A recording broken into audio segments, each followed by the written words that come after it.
shoot shot of the night. Just can you speak about the effort you got out of him and how vital he was, especially because he didn't play in your last 2 games of the regular season? Yeah, man, the kid's just, he's just, just the heart, his competitive spirit, just his ability to make big plays and take tough matchups in the biggest of moments. There's just his attitude, his confidence. He's unbelievable, extraordinary, and he lives for those types of moments. And early in the year, he got hit in the corner on the same similar shot late in the game. I can't remember exactly who we were playing, but I do remember the play. I don't know, the pass might have came from Bron as well, but he missed that shot. But to see him knock it down, he's going to do everything with confidence, offensively, defensively. As for the toughest matchup, but it's Dennis. It's classic Dennis, and we're fortunate that he's on our team. And again, I mentioned this before the game, but guys are going to have tough nights, and other guys got to be ready to step up. And it's not about trying to just I don't know what the word is, but everybody's all hands on deck, and it's about getting the win. It's not about your way, my way, his way, but the best way to go about getting the win. And he put us in a position to come out on top. Yeah, Darvin. LeBron earlier this year, has this all-time great achievement. But tonight, to give you 45 minutes and you're diving at loose balls, like after turnovers, what did we all know about his skills, but like his heart tonight, what did you see? Just a champion. He had some tough moments, some balls that got away from him. Got pinned in a couple of times, but make no mistake about it. I told him after the game, the entire team, this game was the definition of having a next play mentality. We had a lot of loose possessions. We had a couple of defensive breakdowns. They were able to hit some huge threes, create a deficit, and we just kept chipping away at it. And for them to score 60 points in the first half, and then the way we defended as the game wore on from the third quarter to the fourth quarter to overtime, it was a testament to this team, the grit, the grind, the high competitive spirit, and he's at the forefront of that. And the constant communication, even when things didn't work out, we had some unfortunate plays, but no one got down on each other, no personal attacks, just everybody passionate about how can we best close out the game. And again, he's the main one. He's been the main one, not just tonight, but through the course of since we made the deal at the deadline and trying to get these new guys acclimated. He and AD both, and I think the guys around him, seeing them, how they communicate with us as coaches and amongst each other, it frees them up to not be reserved, but to be more willing to communicate and see what it is that we need to do. But he was spectacular in the biggest moments and really put us on his back and did the little things, like you said, chasing down, trying to get 50-50 balls, being a threat, screening, rolling, trying to handle, and happy we just were able to pull it out. Go on. You mentioned guys having tough nights. D'Lo, 2 points, 1 for 9 shooting. Didn't really come back into the game after the midway point. But what did you see from him tonight? Did you feel like he was pressing a little bit offensively? Well, you're going to have rough nights out here, and I have all the confidence in the world in D'Lo. We're going to need him on this run that we plan to make, and starting with game 1 at Memphis. And you just got to be able to snap back and bounce back. It's a long season. Some nights it's not going to be your night.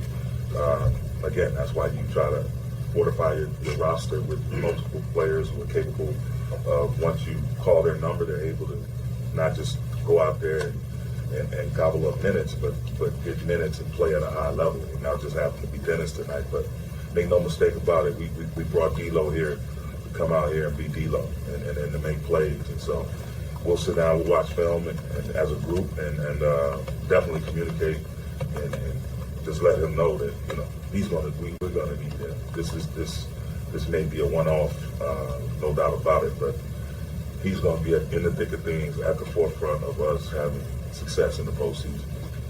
Coach, was it almost like a roller coaster ride for you, because you go into this game at home, they come in, they have a couple of their key players out, and then this is just back and forth all the way? Absolutely. I mean, it's a prideful group over there that really care for one another. You see it in their play, and with a leader, again, I can't talk about this enough, the leadership skills of Michael Collins. And they have some very capable guys over there, Carl and Anthony and Torian and all those guys. So Kyle, they really know how to play basketball at a high level. So it didn't surprise us. And then with the stakes that are on the line, 7, 8, no one wants to go try to put themselves in position. Again, it's sort of a tournament like, these one games to either secure your spot or now in that 7, 8 position, you got to go compete against the winner of 2 other good teams. So everyone knew what was riding on this one. The rest, the days of rest that you gained by coming out with this game is priceless. So that's on both teams' minds. The direct competition as well as the circumstances surrounding who wins and who loses. So we expected a dog fight, and they gave us one. Hey, Coach, Rashawn Hayward, KTLA. Going back to the defense, there's about an 8-minute stretch there in the regulation and overtime, which they didn't have a field goal. What happened during that time? What was sort of the conversation, and how did you not allow that last play to affect you going into overtime? Again, you got to have a short memory. It's tough, as tough as it can be in those positions. You got to have a next play mentality. We switched our coverage. When we were able to get a lead, we tried to do our best to keep them off the 3-point line and keep them playing inside the 3-point line. So instead of blitzing and being in center field, we went to our red, which we're switching all pick and rolls and DHOs. And so DHOs being dribble handoffs. But the guys' activity, their attention to detail, and again, they were able to score some shots. AD got a tough whistle on the closeout, but again, him and Bron talked through it. We talked through it in the huddle. So look, we got 5 more minutes to play. That's over with. We got to look forward and move forward, and that's been our mantra. What's represented us the entire season, just trying to move forward and not constantly belaboring an issue, a problem, what went wrong, but just constantly trying to find solutions to make sure we don't make the same mistake twice. And so we were able to pull ourselves together. We went with a 5 that were in a good rhythm. Dennis, Austin, Rui, Ron, and AD. Sub D-Lo in, out here and there, just for ball security and free throw making. But and Bando, for that matter. But we were able to close the game out just because we were just constantly moving forward within the game. Darvin, are you guys able to play through Anthony Davis like you were, like you just did a few weeks ago in this game? And if so, is there other ways you can kind of get him going? Yeah, we got to be able to move him around, and that falls on my staff and I, because they're coming. Any isolation, he's going to get double teamed. So trying to get him in more pick and rolls, more second side actions, moving them to different areas on the floor, not so much on the side, maybe more in the middle. There's a plethora of things that we can do that we have in our treasure chest that we can try to, allow the game to be a little bit easier and force the defense into some compromising positions. So we just got to go back, again, look at the film, see, because they double team from every angle, baseline, on the dribble from the top, like on catch, when the pass is in the air. So we just got to, do our due diligence to look at everything and see how we can best serve our player. Darvin, in regards to AD, we saw him holding his shoulder, neck area. Is he okay? And was he grinding through the game after he seemed to be in pain? Nah, I mean, it just, you get hit, you get stingers every now and again, but he assured me, as well as Dennis, that they were fine. They were going to make it all the way through. Awesome. And Darvin, you were talking about how Minnesota battled. But is your team maybe the team that won't die, given 2-10 and getting to where you are now and then what you did tonight?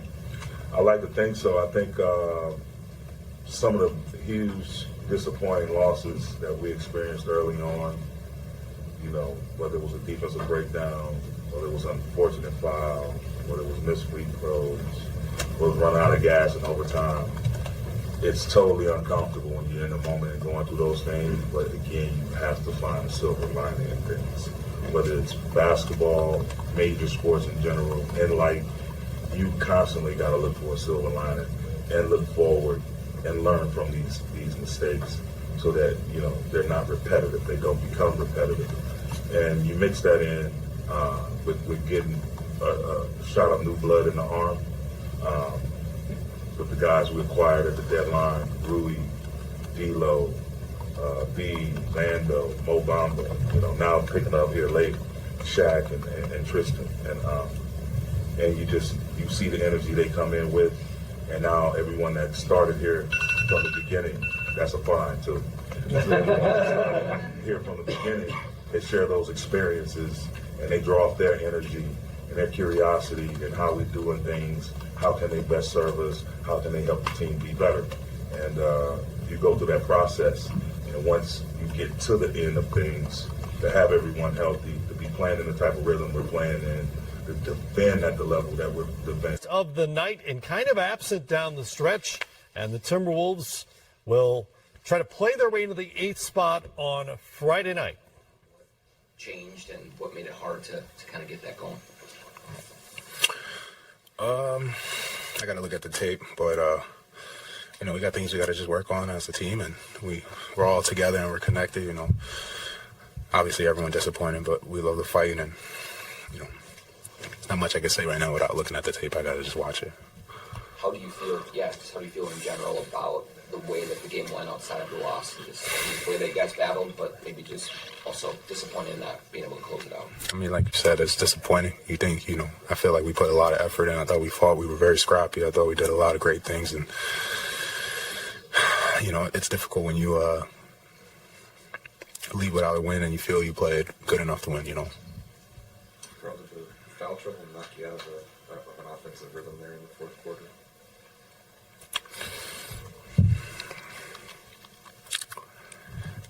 The game just, give them credit. They from what I could see without watching tape, they changed their game plan and was effective. And I don't know. Like I said, I got to watch the tape. Mike suggested that switching lineups had given you guys some difficulty in the way that they switched down the stretch. Did that make it harder to get the ball maybe where you wanted it, or I think the 5 fouls hurt more than the switching lineup. I think that. Carl, what is that like mentally when you have 5 fouls in the fourth quarter, knowing that maybe you need to sacrifice some things to make sure to not pick up that 6 foul? But what's the balance there? I mean, it's simple. I think a lot throughout the game I was really doing a great